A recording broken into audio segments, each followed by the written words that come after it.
Hello बच्चों, welcome back to another video lecture of the chapter structural organisation in animals. तो बच्चों, हम लोग पिछले क्लासेस में कनेक्टिव टिश्यू पढ़ रहे थे, है कि नहीं? तो कनेक्टिव टिश्यू को ऊपर लिख देते हैं सबसे पहले।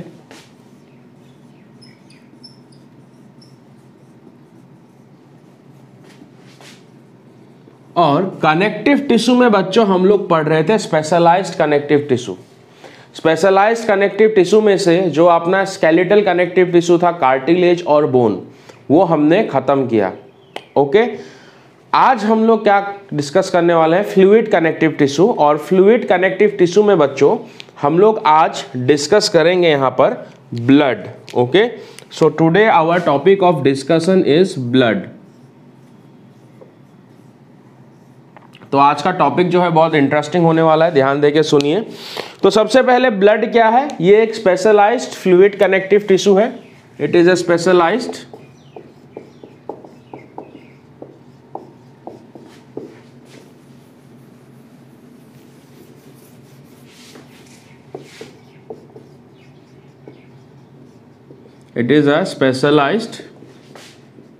फ्लूइड कनेक्टिव टिश्यू, ठीक है ना? तो हम जैसे कि किसी भी कनेक्टिव टिश्यू के बारे में पढ़ रहे थे बच्चों, तो हम सबसे पहले डिस्कस कर रहे थे कि इस कनेक्टिव टिश्यू में कौन कौन से सेल होंगे या फिर ये किस तरह के कंपोनेंट से आपका बना होगा। यस, तो उसी तरह से हम ब्लड के बारे में जानने की कोशिश करते हैं कि इसमें हमको किस तरह के कंपोनेंट्स देखने को मिलेंगे। मेनली जब हम डिस्कस करते थे जो भी अपना कनेक्टिव टिश्यू था, उसमें हमको तीन तरह के कंपोनेंट देखने को मिल रहे थे। पहला था मैट्रिक्स है कि नहीं, दूसरा हमको क्या मिल रहा था वहां पर? फाइबर, और तीसरा हमको क्या मिल रहा था? सेल। ठीक है, तो अगर ब्लड के बारे में बात करें तो ब्लड में भी क्या क्या तीनों चीजें होनी चाहिए यहाँ पर, है कि नहीं? कौन कौन सी चीजें होनी चाहिए यहाँ पर? फाइबर, ओके, यहाँ पर क्या होना चाहिए? मैट्रिक्स, और यहाँ पर क्या होना चाहिए? आपके सेल्स, ठीक है ना? अब जो सबसे खास बात होती है, ये जो ब्लड होता है ये फाइबरलेस होता है। Blood is fibreless. आप लोगों से क्वेश्चन पूछा जाएगा कौन सा कनेक्टिव टिश्यू है जिसमें फाइबर एब्सेंट होता है, तो आंसर होगा ब्लड। अगर इसके मैट्रिक्स की बात करें तो इट इज फ्लूइड। इसका जो मैट्रिक्स होता है वो फ्लूइड होता है बच्चों, और इसके मैट्रिक्स को आपका क्या कहा जाता है? प्लाज्मा कहा जाता है, ठीक है ना? अब लास्ट क्लासेस में हमने सीखा था कि आपका जो कनेक्टिव टिश्यू होता है उसमें मैट्रिक्स को सेक्रेट कौन करता है? फिब्रिनोजेन जो सेल होता है वो फाइबर भी सेक्रेट करता है और मैट्रिक्स भी सेक्रेट करता है कि नहीं? लेकिन अगर हम लोग यहां पर बात करें ब्लड के बारे में, इसमें तो फाइबर नहीं है, पहली बात, और दूसरी बात इसका जो मैट्रिक्स है वो इस टिश्यू में प्रेजेंट होने वाला कोई भी सेल सेक्रेट नहीं करेगा। इसका जो मैट्रिक्स होगा it is secreted bye liver. तो कहीं ना कहीं जो है हम लोग देख रहे हैं यहां पर कि जो स्पेशल या जो आपका कनेक्टिव टिश्यू है उसके कुछ प्रॉपर्टीज को ये फॉलो नहीं कर रहा है, इसीलिए हम इसको सूडो कनेक्टिव टिश्यू भी कहते हैं। ये बात याद रखना है आपको, ठीक है? या फिर इसको हम लोग क्या कहेंगे? फॉल्स कनेक्टिव टिश्यू भी कहेंगे, क्योंकि कनेक्टिव टिश्यू के सारे प्रॉपर्टीज ये फॉलो नहीं कर रहा है, ठीक है ना? ब्लड में बच्चों बहुत अलग अलग तरह के हमको सेल्स देखने को मिलेंगे। कौन कौन से तरह के सेल्स देखने को मिलेंगे हम लोग डिस्कस करेंगे थोड़ी देर बाद, ठीक है ना? तो इसमें लिविंग सेल्स प्रेजेंट होंगे, they contain living cells but do not secrete matrix.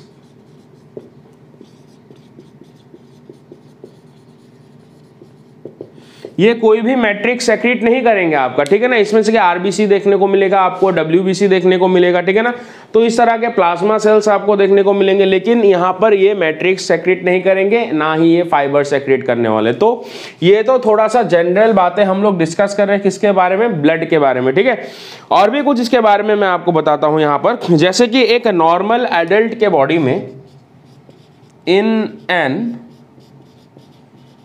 Normal adult कितना ब्लड होगा? 5 लीटर्स ब्लड आपको मिलेगा। कुछ किताबों में 5 से 5.5 लीटर भी मेंशन होगा, ठीक है ना। लेकिन अगर हम एक नॉर्मल हेल्दी ह्यूमन के बारे में देखें जिसका वेट आसपास जो है आपका 70 से 80 किलोग्राम होगा, तो उसके बॉडी में आपको जो है अराउंड 5 लीटर ब्लड यहाँ पर देखने को मिलेगा, ठीक है ना। और ये जो ब्लड होता है, अगर इसके पीएच के बारे में बात करें तो ब्लड इज स्लाइटली एल्कलाइन। तो ब्लड जो होता है वो स्लाइटली एल्कलाइन होता है। इसका जो पीएच होता है वो 7.4 के आसपास होता है या फिर 7.4 होता है। तो ब्लड के बारे में हम डिस्कस कर रहे हैं बच्चों, फिर से रिपीट कर रहा हूं, ब्लड अपना क्या है, एक कनेक्टिव टिश्यू है। किस तरह का कनेक्टिव टिश्यू है, एक स्पेशलाइज्ड फ्लूइड कनेक्टिव टिश्यू है आपका ये, जिसमें फाइबर्स एब्सेंट होंगे, जिसका मैट्रिक्स फ्लूइड होगा। हालांकि बाकी जो कनेक्टिव टिश्यू हमने देखा था उनमें मैट्रिक्स हमको सेमी सॉलिड या फिर सॉलिड देखने को मिल रहा था, यहाँ पर ऐसा नहीं होगा। इसका जो मैट्रिक्स होता है उसको हम लोग क्या कहते हैं, प्लाज्मा कहते हैं। Matrix is your plasma. और इसके मैट्रिक्स को कौन सेक्रेट करता है बच्चों, लिवर। ये इंपॉर्टेंट पॉइंट है लेकिन, ठीक है ना। इसमें लिविंग सेल्स भी प्रेजेंट होंगे जो मैट्रिक्स सेक्रेट नहीं करते, याद रखना है आपको। नॉर्मल एडल्ट में आपको 5 लीटर ब्लड मिल जाएगा और ब्लड स्लाइटली एल्कलाइन होता है, डेट इज द 7.4, ठीक है ना। अब हम ब्लड का क्या करेंगे, यहाँ पर क्लासिफिकेशन करेंगे और देखेंगे कि ब्लड में कौन कौन से हमको कंपोनेंट्स देखने को मिलते हैं। हालांकि हमको पता चल गया अभी, ओके। तो देखते हैं ब्लड में आपको जो 2 मेजर चीजें यहाँ पर देखने को मिलेंगी बच्चों, वो होगा प्लाज्मा, जैसे कि मैंने थोड़ी देर पहले बात की थी, मैट्रिक्स। इसमें आपको प्लाज्मा देखने को मिलेगा और इसमें आपको फॉर्म्ड एलिमेंट्स देखने को मिलेंगे।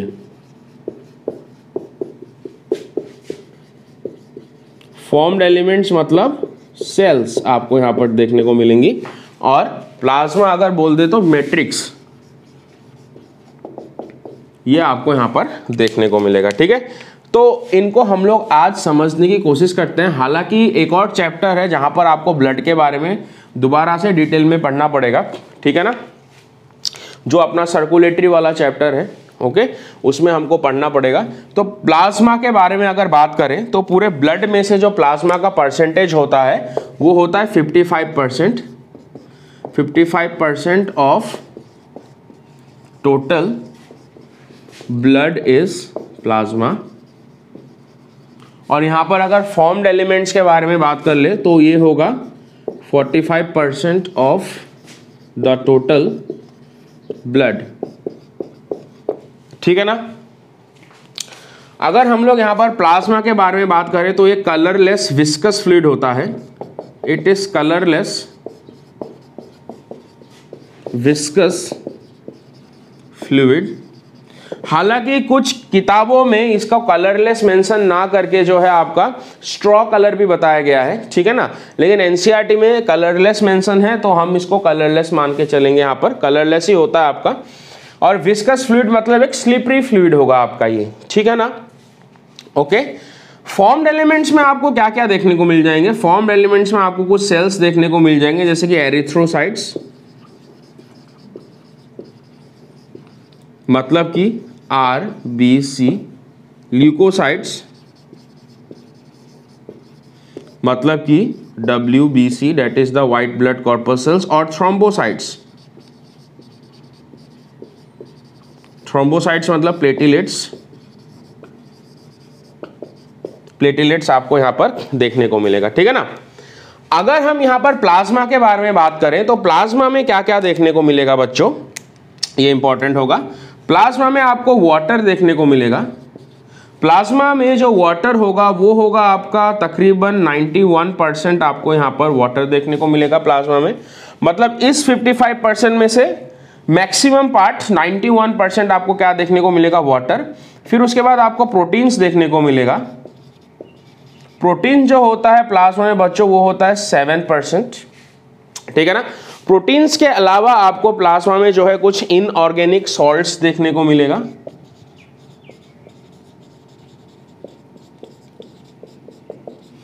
मतलब बाकी जितना बचेगा आपका उसमें से आपको इनऑर्गेनिक सॉल्ट्स देखने को मिलेंगी।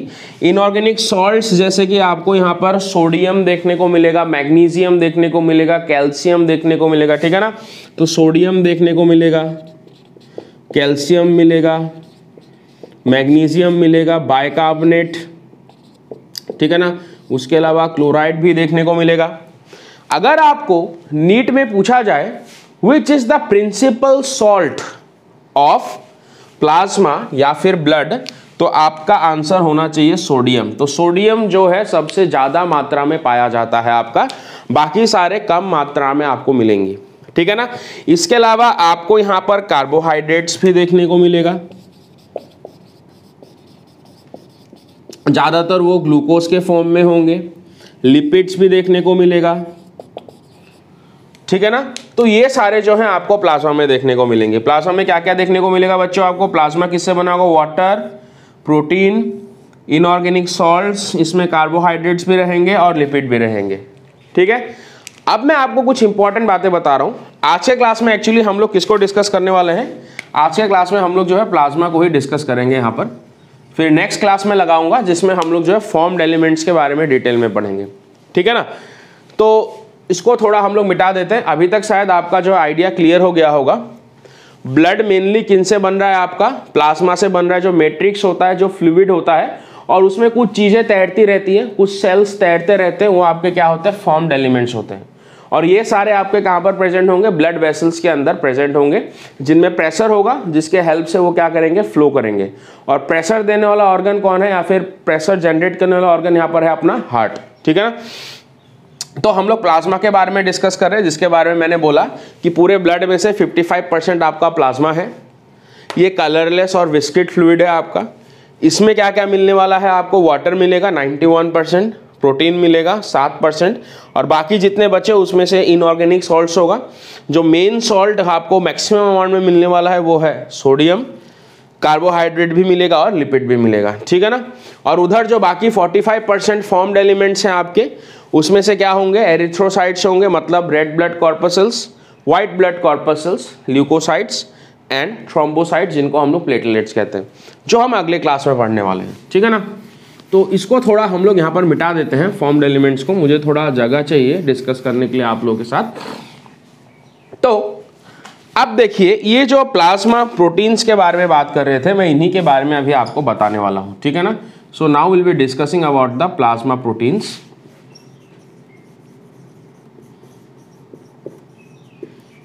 ये जो प्लाज्मा प्रोटीन होते हैं, जैसा कि मैंने बताया, ये आपके कितने परसेंट आपको देखने को मिलेंगे? 7%। और प्लाज्मा प्रोटीन कितने तरह के होते हैं? ये जो प्लाज्मा प्रोटीन होता है, पहला वाला मिलेगा एल्ब्यूमिन, ठीक है ना। दूसरा आपको मिलेगा ग्लोब्यूलिन, तीसरा आपको मिलेगा फिब्रिनोजन, एक और आपको मिलेगा यहां पर प्रोथ्रोम्बिन,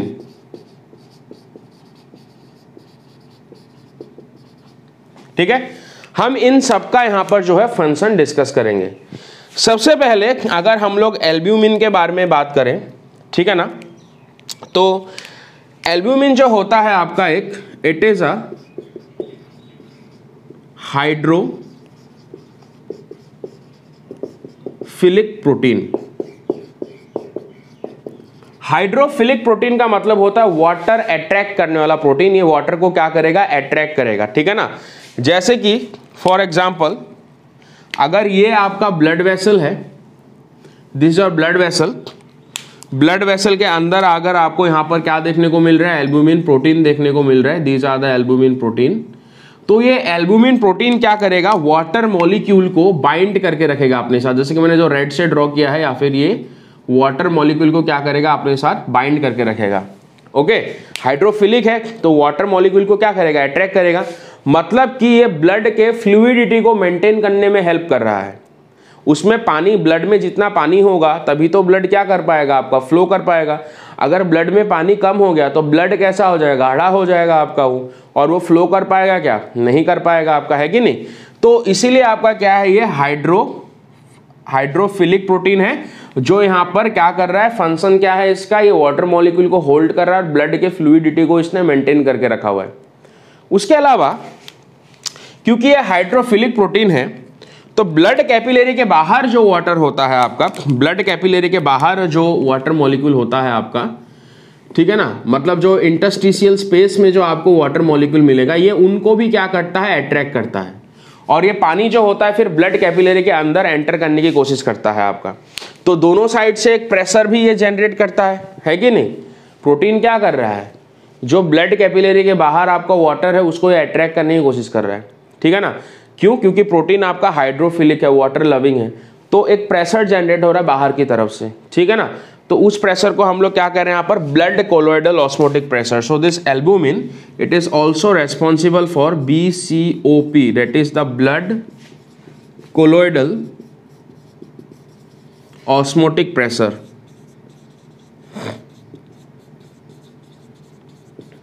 तो इस ब्लड कोलोइडल ऑस्मोटिक प्रेशर का सिग्निफिकेंस हम लोग जब काउंटर करंट मैकेनिज्म पढ़ेंगे, excretory products and there elimination में यूरिन फॉर्मेशन का हम लोग जब प्रोसेस पढ़ेंगे तो आपको पता चलेगा, ठीक है ना।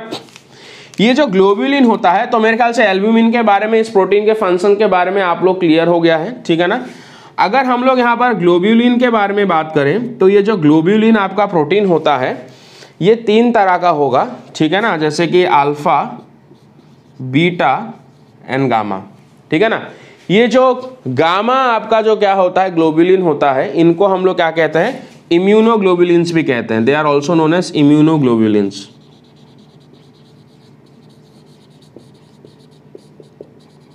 ये जो इम्यूनोग्लोब्यूलिन्स होते हैं एक्चुअली में आपकी क्या होती हैं, एंटीबॉडीज।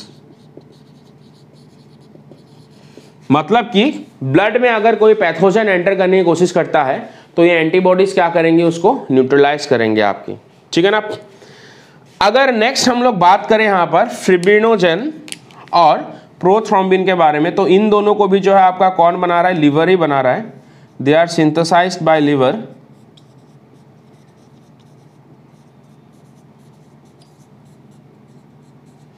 ये लिवर बनाता है इनको, सिंथेसाइज्ड बाय लिवर। और ये आपके इनएक्टिव स्टेज में होते हैं, इनएक्टिव स्टेट में आपको मिलेंगे। और इनका फंक्शन क्या होता है, हेल्प्स इन ब्लड कोआगुलेशन। मतलब बाय चांस अगर किसी पर्सन को कोई इंजरी होता है, कोई कट लग जाता है, तो एक ब्लड क्लॉटिंग का पाथवे स्टार्ट हो जाता है, मैकेनिज्म स्टार्ट हो जाता है, जिससे ये प्रोथ्रोम्बिन जो है थ्रोम्बिन में कन्वर्ट हो जाता है आपका, ठीक है ना। और लेटर ऑन ये जो फिब्रिनोजेन है ये फिब्रिन में कन्वर्ट होकर वहां पर क्लॉट का फॉर्मेशन करता है। तो ये दो प्रोटीन तो फिलहाल ब्लड में इनएक्टिव फॉर्म में होती हैं, ठीक है, लेकिन जब कोई कट लगता है, इंजरी होती है, तो ये क्या हो जाता है बच्चों, एक्टिवेट हो जाता है, ठीक है। तो मेरे ख्याल से प्लाज्मा के बारे में नीट या और एम्स के लिए आपको इतना ही जानना है, ठीक है ना। तो प्लाज्मा ब्लड 2 चीज से बनता है, एक होता है major portion 55% is your plasma, और बाकी क्या होता है फॉर्म्ड एलिमेंट, जिनके बारे में हम कल के क्लास में डिस्कस करेंगे। तो यहाँ पर शायद आप लोगों का क्लियर हो गया होगा कि प्लाज्मा में वाटर मिल रहा है, प्रोटीन मिल रहा है, वो 4 तरह के प्रोटीन मैंने डिस्कस किए। उसके अलावा आपको इनऑर्गेनिक सॉल्ट मिलता है, सबसे ज़्यादा आपका कैल्शियम होगा, कार्बोहाइड्रेट्स और लिपिड्स मिलेंगे, ठीक है। और इन प्रोटीन्स का जो फंक्शन है वो आपको याद रखना है। चलो मैं आपको प्लाज्मा का थोड़े बहुत और फंक्शन बता देता हूँ, ठीक है ना। तो प्लाज्मा का और क्या फंक्शन हो सकता है, इसको मिटा देते हैं यहाँ पर।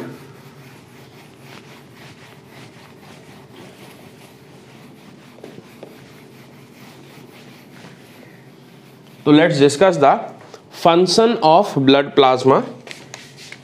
सब इजी है बच्चों, आप लोगों को आ जाएगा। Function of blood plasma. तो सबसे पहला तो फंक्शन आप लोगों को पता चल गया होगा। सबसे पहला फंक्शन होगा ट्रांसपोर्ट। तो प्लाज्मा में मैक्सिमम आपका क्या होता है, वाटर होता है, और वाटर में ही जो मिनरल्स होते हैं या फिर जो हमें न्यूट्रिएंट्स वगैरह होता है बॉडी के अलग अलग पार्ट में ट्रांसपोर्ट करने में ये हेल्प करेंगे, ठीक है ना। सेकंड आपका क्या होगा यहाँ पर, ब्लड कोगुलेशन में हेल्प करेगा। Blood coagulation, blood coagulation because of clotting proteins, जो हालांकि इनएक्टिवेट फॉर्म में होती है, इंजरी होगा तभी एक्टिवेट होगा, ठीक है ना। इसके अलावा और ये बच्चों किसमें हेल्प करेंगे, they will be helping in the retention of the fluid due to plasma protein, okay, retention retention मतलब रोके रखना, तो रेंटेशन ऑफ ब्लड फ्लूइड या फिर retention of fluid in blood due to albumin protein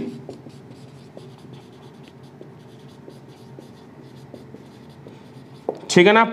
एक और बात, ये लोग हीट के डिस्ट्रीब्यूशन में भी बॉडी में हेल्प करेंगे, ठीक है ना। तो हेल्प्स इन यूनिफॉर्म डिस्ट्रीब्यूशन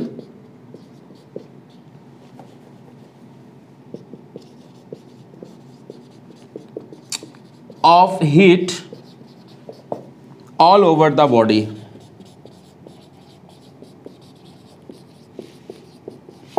तो ये कुछ फंक्शन हो गए ब्लड प्लाज्मा के, ठीक है ना। नेक्स्ट क्लास में तो मैं बताऊंगा ही कि फॉर्म्ड एलिमेंट्स के फंक्शन। ब्लड प्लाज्मा का मैं बताता हूँ, ट्रांसपोर्टेशन में हेल्प करेंगे, ठीक है ना। जितने भी मिनरल्स होंगे, न्यूट्रिएंट्स होंगे या फिर वेस्ट प्रोडक्ट्स होंगे, उनके ट्रांसपोर्टेशन में हेल्प करेगा। ब्लड कोगुलेशन में ये आपका हेल्प करने वाला है।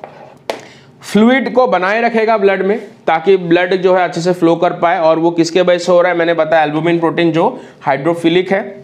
Helps in uniform distribution of heat, ठीक है ना। बॉडी में, पूरे बॉडी में जो हीट अच्छे से यूनिफॉर्मली आपका डिस्ट्रीब्यूशन हो, उसके लिए हेल्प करेगा।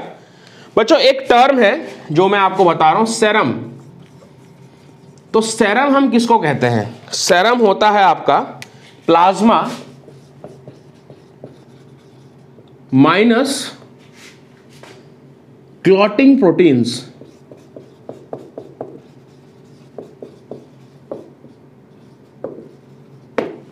तो अगर हम लोग क्या करेंगे, जो आपका क्या होता है प्लाज्मा होता है, उसमें से अगर ये क्लॉटिंग प्रोटीन्स को हम लोग हटा दें, जैसे कि यहां पर क्या है, फिब्रिनोजेन है या फिर प्रोथ्रोम्बिन है, तो हम उसको क्या कहेंगे बच्चों?